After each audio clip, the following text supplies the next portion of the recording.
Hey guys, welcome to another huge episode of Triggered. I hope everyone's doing well. So, Saturday is America's 250th birthday. It's the 250th birthday of the United States of America. And yesterday, you probably saw my father out in the Badlands of North Dakota doing something presidents should actually do, celebrating an American hero instead of apologizing for one. So, we'll show you that and so much more.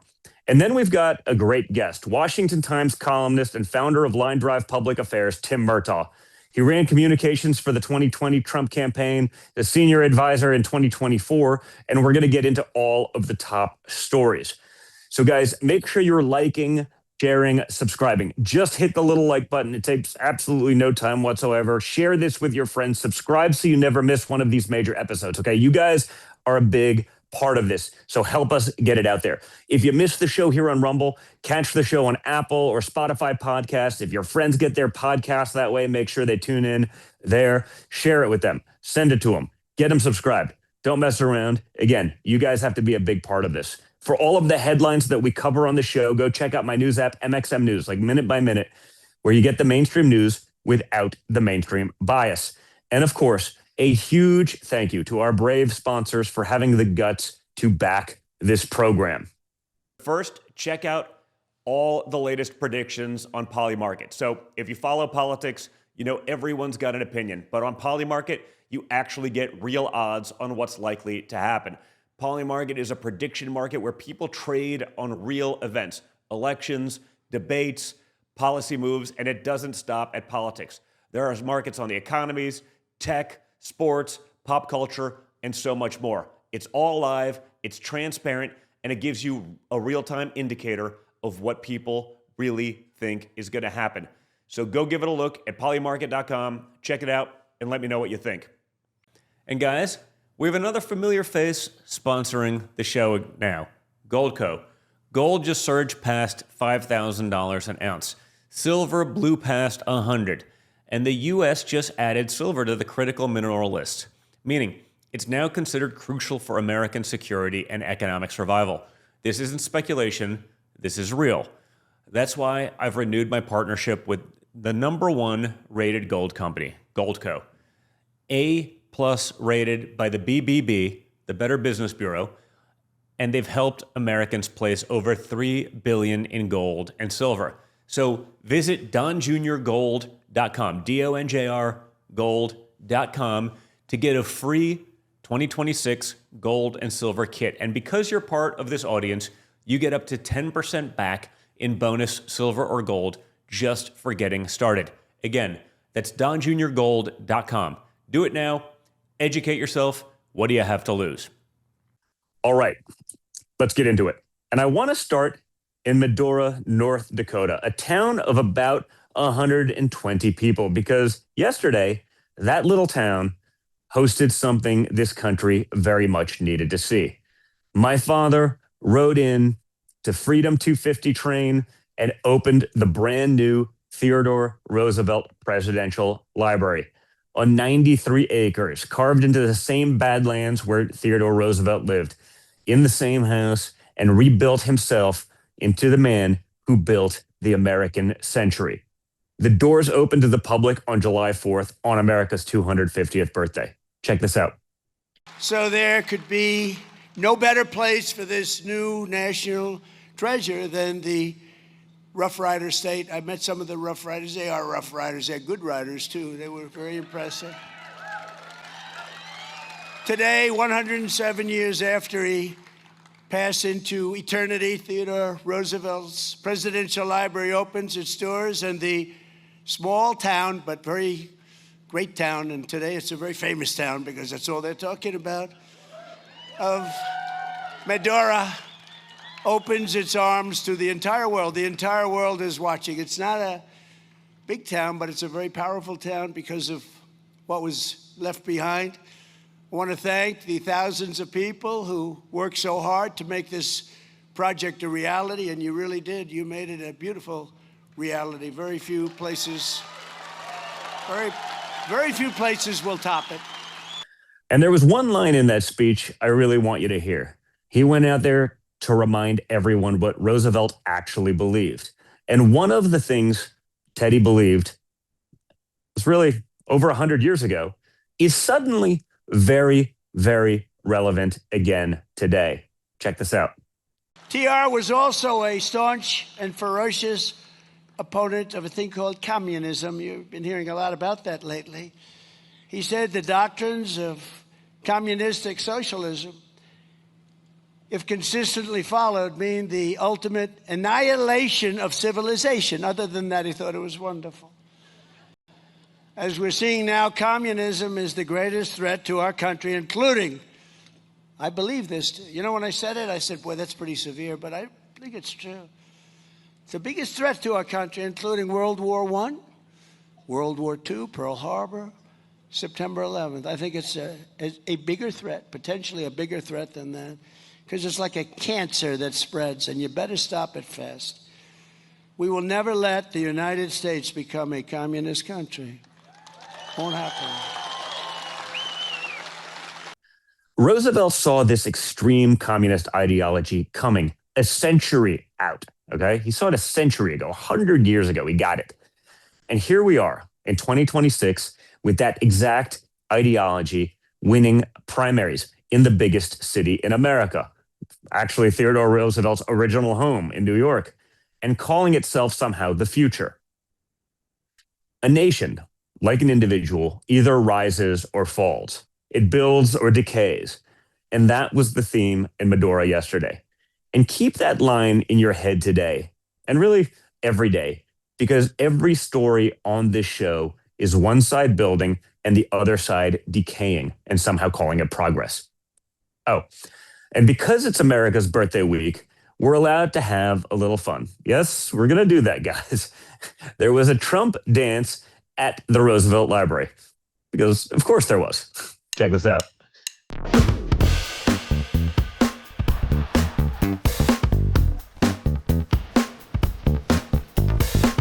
Now, speaking of building, Saturday isn't just the nation's birthday. It's also 1 year to the day since the one big beautiful bill was signed into law. 1 year. And remember what they told you about that bill. It was going to wreck the economy. It was somehow cruel. People were going to die. Every Democrat voted no, every single one of them. So let's just do ourselves a favor and check in on the wreckage, shall we? The tax cuts got locked in permanently. No tax on tips, real. No tax on overtime, that too is real. The border got funded like we actually intend to defend it. And you've seen those numbers on this show all year long. And here's the piece that no one talks about. The United States Coast Guard just got the single largest investment since World War II. New cutters, new aircraft, new icebreakers. The people interdicting the drug boats and pulling Americans out of the water now has the tools to do what they do best. It's a great day, not just because we're celebrating America's 250th anniversary, but it's also a great day to see the investment that President Trump and his administration is making into the Coast Guard, the largest investment since World War II, but dollar amounts is the largest in history, with investing almost $25 billion. And it all started with a year ago when I was still in the Senate, and we voted on the one big, beautiful bill, which was the most consequential bill, definitely in President Trump's tenure, but also I think possibly in the recent history. When you see the investment, it's what good government actually looks like. It cut spending by $1.6 trillion. At the same time, we were able to cut taxes for no tax on tips. 85% of the individuals that are on Social Security has no tax on Social Security. No tax on overtime for the people that are working out there every single day, trying to do their best to provide a living. We put no tax on you for working hard. At the same time, we're able to make the investments, right? We're investments on securing our southern border, with new technology, fighting hard against the drug cartels, going after the narco boats, bringing law and order and restoring law and order back to our streets. And the wins didn't stop in Maduro, guys. On Tuesday, the Supreme Court handed down one of the biggest common sense ruling in years, even if some of their other rulings, aren't exactly all that much common sense. West Virginia versus BPJ.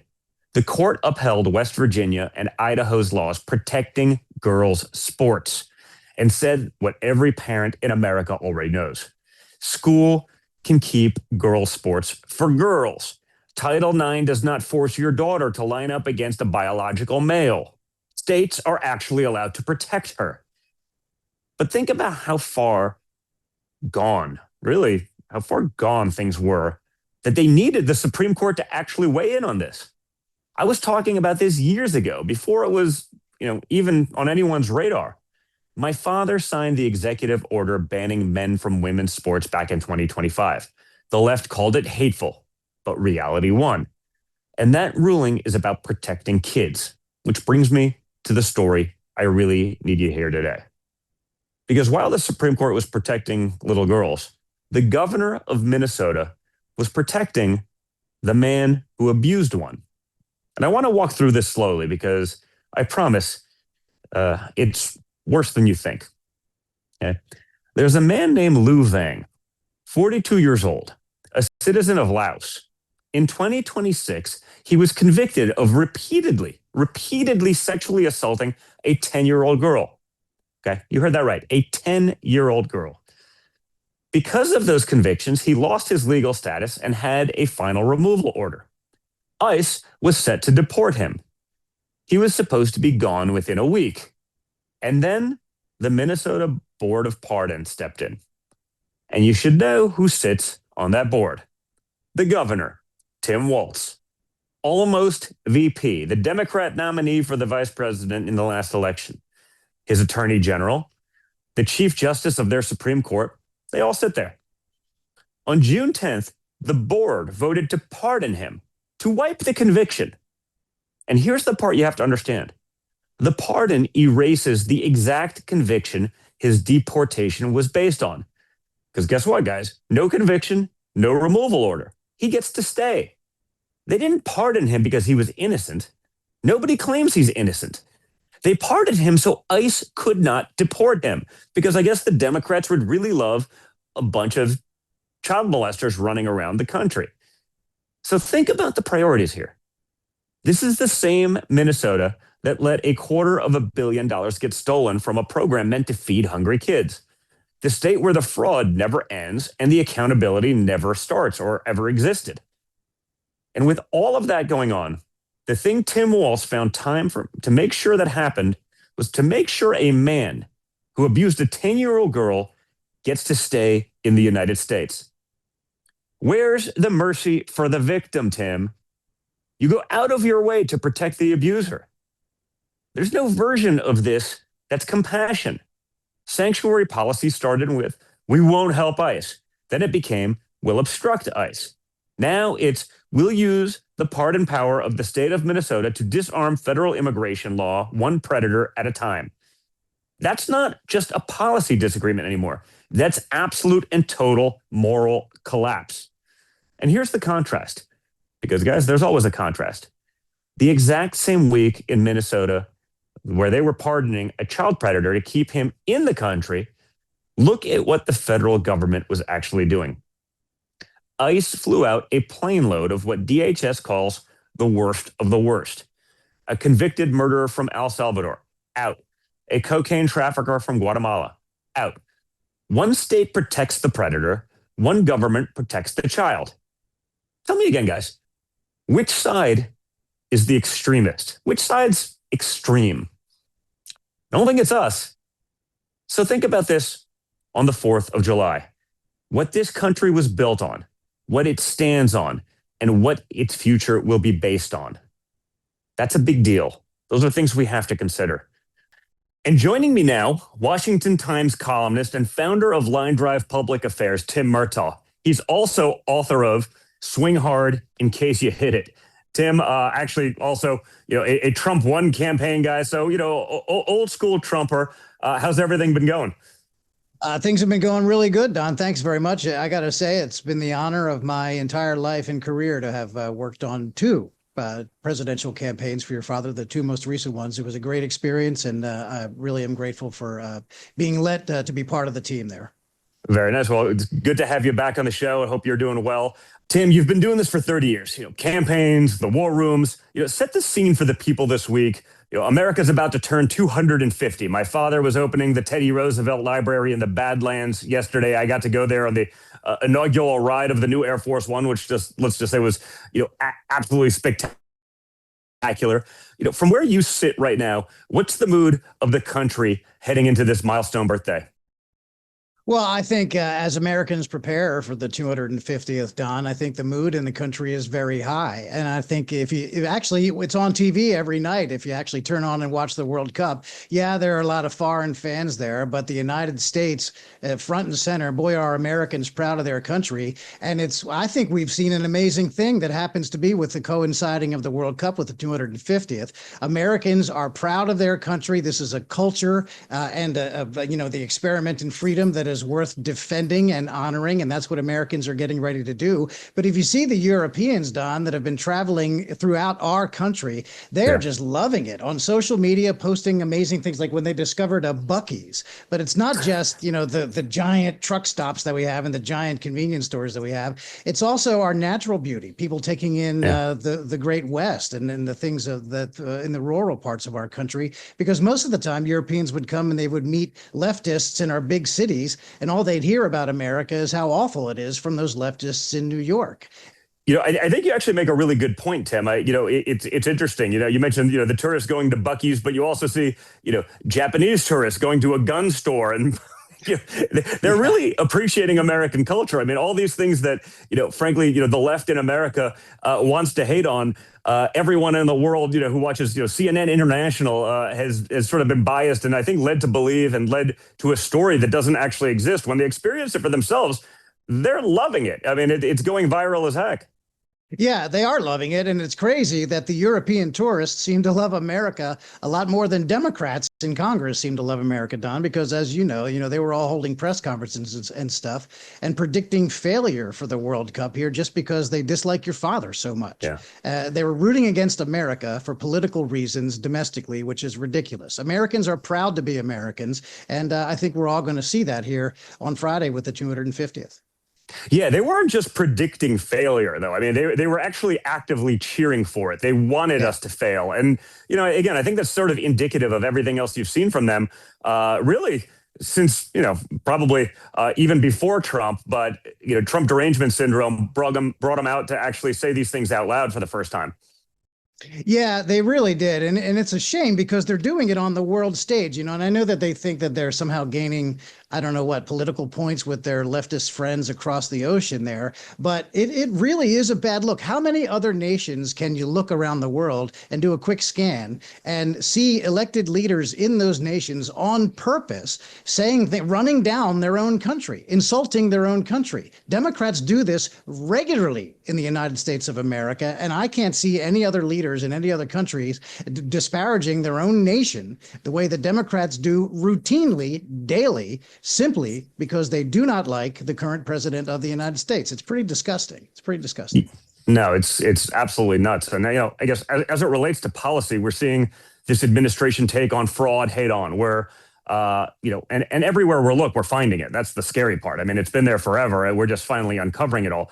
Last week on this show, we dug into the 340B program. I know it's something that you're working on. And for anyone who perhaps missed the show last week, the one-line version is, it's a discount program built for poor patients that has quietly become essentially a money machine for hospital systems, for the bureaucrats. You've spent your career watching Washington hide scandals behind acronyms and, complicated numbers and NGOs.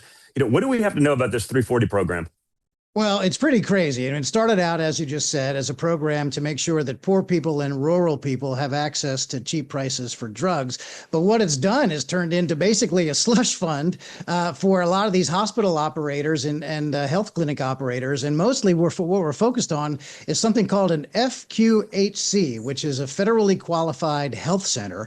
And that kind of sounds like a little community health center where you might go and get your B12 shot or something. But sometimes they grow into multi-billion-dollar healthcare enterprises, and the incredible holdings of these companies, they are not little local community clinics, and they all contribute to the overall higher costs of healthcare. And let's see how they do it. They're supposed to pass on the drug savings. These FQHCs are supposed to pass on the discounts and rebates they receive from the drug companies to the consumers, the patients, but they do not. They keep the difference between what their rebated price is or their discounted price and what they charge to the end patient or what they get reimbursed by Medicare and Medicaid through. And they are raking in billions of dollars, Don. And let me tell you, there's one here out in Washington state called CMAR. Here's a really prime example. Through this program, they bought last year $5 million worth of drugs, and they sold them to their patients for $50 million. That is a 10x markup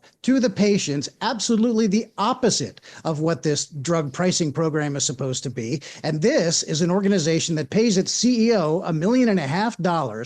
They own, for some reason, they founded and built a Latino museum in that market out in Washington state. They own 2 different radio stations. They own a for-profit architecture firm, and they own a bunch of condominiums. That's not a health insurance company. That's a multinational corporation, is what it sounds like. And they're supposed to be providing discounts and giving cheap drugs and cheap medicine and cheap medical care to poor people, and they do not. That's what we're up against. That's what this 340B program, which is rife with these FQHCs in it, driving up costs, ripping off people, marking up prices, and ripping off the taxpayers left and right to the tune of hundreds of billions of dollars, Don. Wow. I mean, how do those types of programs and fraud essentially become so entrenched? And is there a clean way forward to fix this, in Congress or something like that? I mean, it feels like you got to do something about it because it's, again, they have the fancy acronyms, they sound really nice and good, and then they don't do even close to their stated purpose.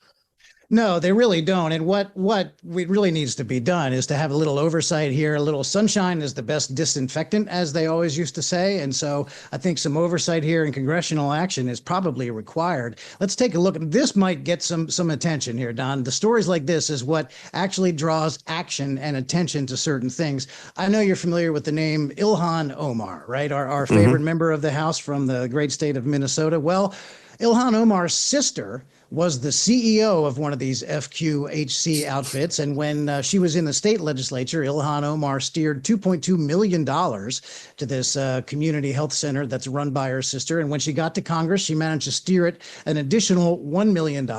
And wouldn't you know, guess who was helping Ilhan Omar's sister set up her websites for her healthcare consulting company? I'll save you the trouble of guessing, Don. It was Ilhan Omar's brother husband that we've heard so much about, helping Ilhan Omar's sister with her healthcare consulting firm. And by the way, that FQHC that was run by Ilhan Omar's sister, a grand total of $33 million of taxpayer money has been funneled to that organization in Minnesota. That is the sort of thing they were trying to stop. This is not a policy that is meant to help poor people get medical care. This is a policy that makes the people run these clinics get rich, including Ilhan Omar's sister.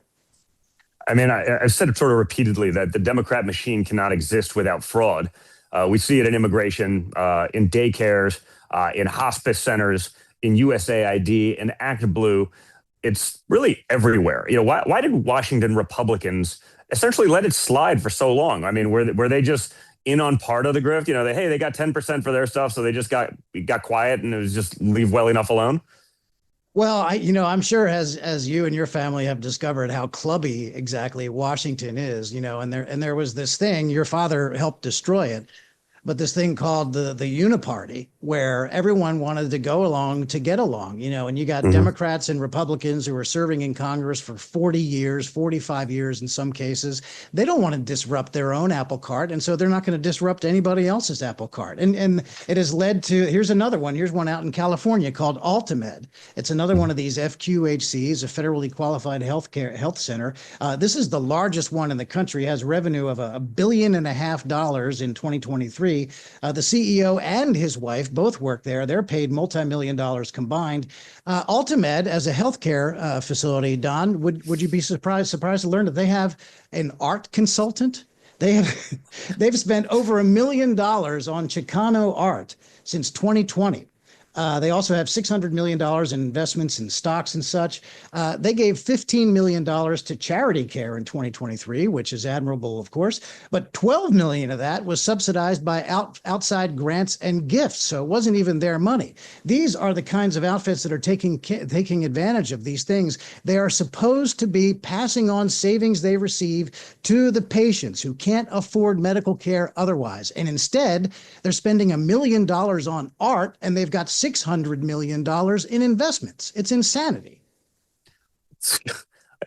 It's so ridiculous. I mean, and honestly, we take all the hell. I invest in a company through a fund or whatever that I'm invested in, and somehow we're manipulating everything. These guys are actually steering that money directly in themselves, interfacing with government, doing all of those things, and yet absolute silence. It's crazy. It is crazy. What's your organization? What are you guys doing specifically to be able to, attack this head on? And, how can other people figure that out and help along?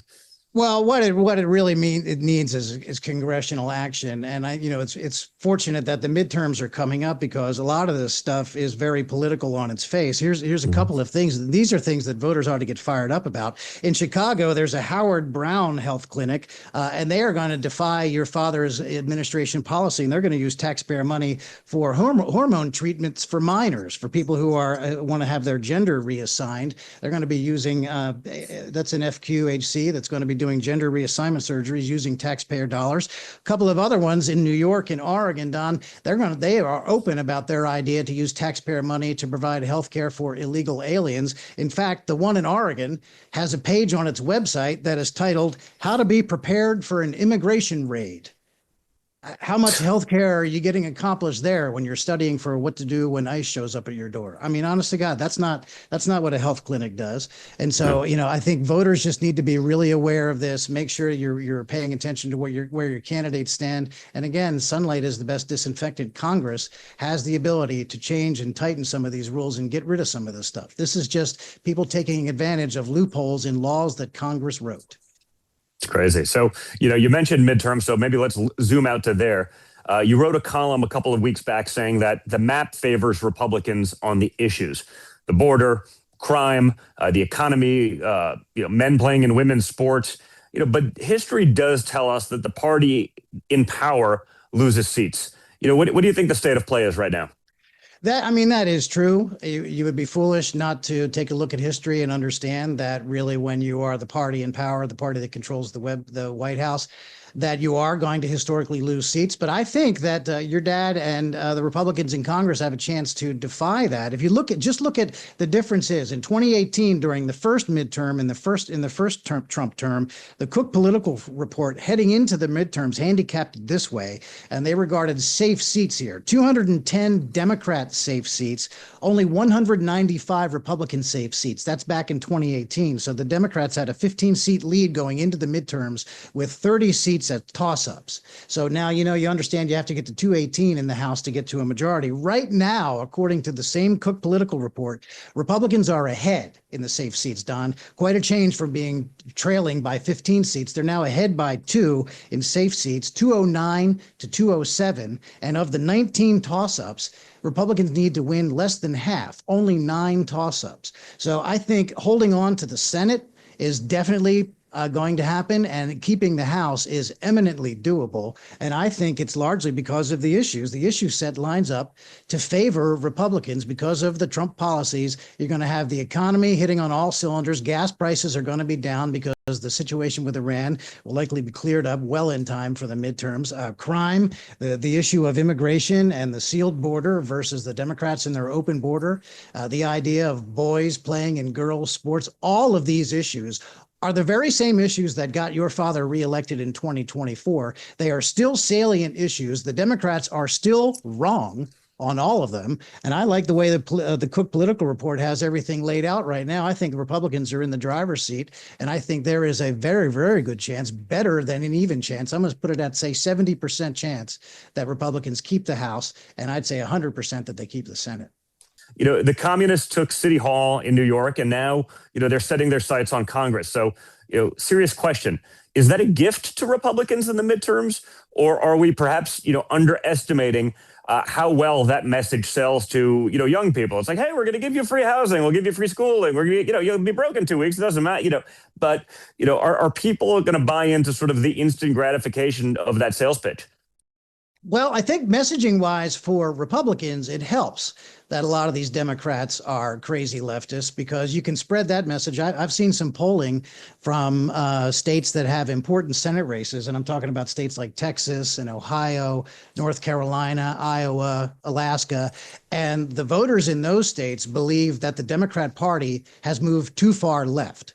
So the leftist socialist turn that the Democrats have taken is good in the big picture. Now, in the long term, however, the socialism. Let's be frank about this. These people are not socialists. They're actually Marxists. They're straight up communists, Don. And they talk about, there's this one House candidate who knocked off a 15-term incumbent, a Democrat in Colorado. Yeah. She deleted a bunch of old tweets, but one of her tweets said, "Seize the means of production," which is like number one on the Marxist playbook, right? So these people are literally, it is number one. Yeah, they're not like friendly neighborhood. Oh, just newfangled socialism. It's not threatening. No, this is straight up communism, and it has the ability to spread because it's pretty easy, as some folks have said, it's pretty easy to vote yourself into communism. And I've got to tell you that the Democrats who are on Capitol Hill, guys like Hakeem Jeffries, they're scared out of their wits. They know that the Democrat base does not like establishment Democrats. Rather, they hate them.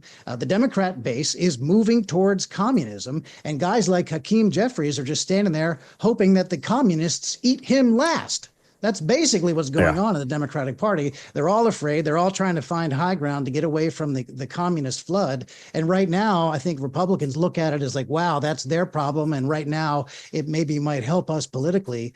But boy, that's something you got to look at on the long term and hope to try to contain, because when communism begins to take hold and spreads, it is really, everybody has to be very vigilant on this. This is not a joke. Honestly, the spread of communism. No, not at all. It's not a joke. It's really serious. It's a real threat. It's real. We talk about this stuff all the time. I mean, just this week, with Tim Walz's board pardoning a convicted child predator specifically, so ICE couldn't deport him. I mean, imagine that.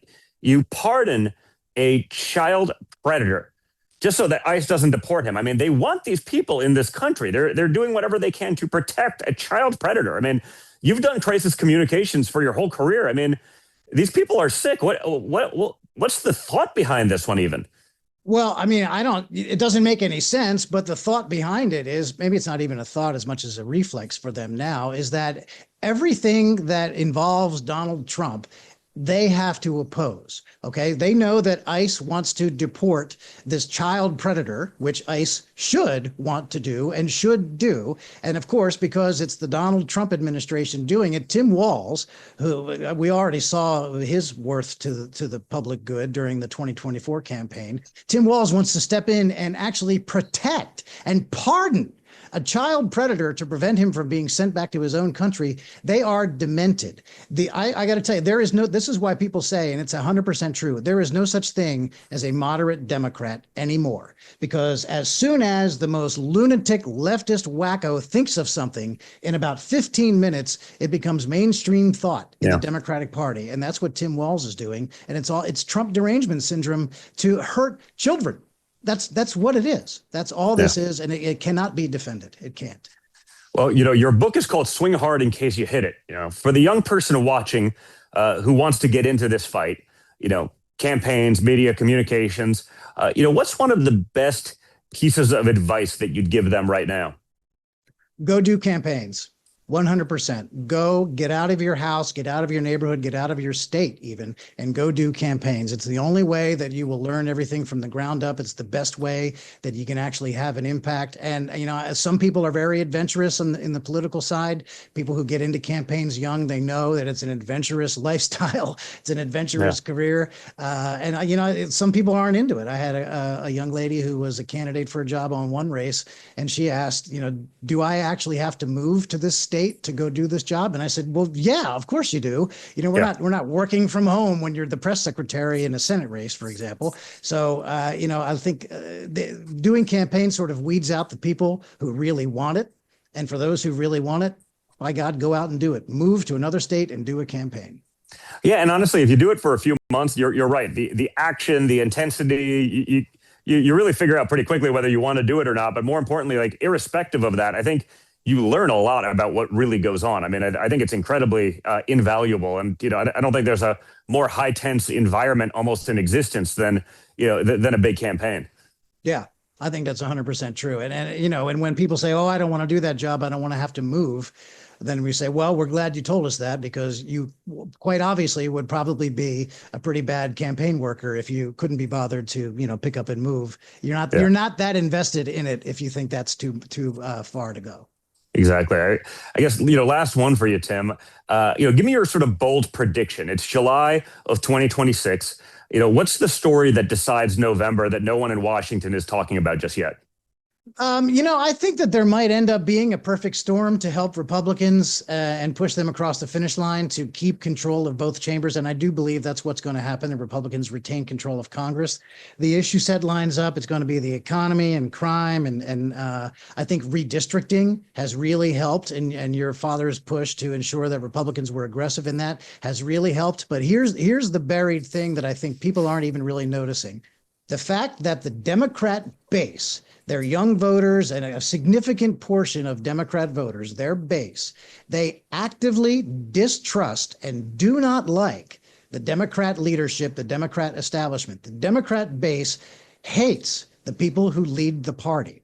And that is going to hurt Democrat establishment candidates in states all across this country. If you have a Senate candidate that the base hates, it's going to hurt that Senate candidate, and that will be good for the Republican no matter what state it's in. Well, thank you very much. Tim Murtaugh, everyone check out his column at the Washington Times. Check out Line Drive podcast. Tim, thanks a lot. Great seeing you. Hopefully I'll run into you, DC, sometime this weekend. I hope you have an incredible 4th and get to enjoy it the way I'm hoping to. Thank you very much, Don. I appreciate you having me on the show, and happy Independence Day to you and your whole family. Thanks, buddy. Be well. So, guys, I hope you have an incredible 4th of July.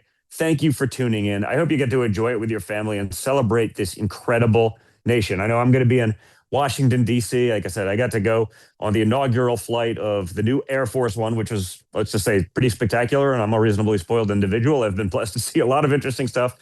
It was amazing. Going out to Theodore Roosevelt. Tomorrow, I'm going out to Mount Rushmore to see the incredible fireworks display there. And then to spend 4th of July at the White House, at the People's House, with the president, happens to also be my dad. It's just going to be an amazing one. So have an incredible 4th of July weekend, 250 years of the greatest country in the history of the world. Fly the flag, hug your family, and don't apologize for any of it. Guys, remember to like, to share, to subscribe so you never miss one of these episodes, okay? Check us out on Apple and Spotify podcasts, or if your friends get their podcasts that way. Make sure to check out our sponsors down below and in the video description, okay? It takes guts to support a show like this, so support those who share your values. And as always, remember to stay strong, stay informed, stay engaged, and, always stay just a little bit triggered. Thanks a lot, guys. I'll talk to you all again on Monday. Have an incredible 4th. Love you all. Speak to you in a bit.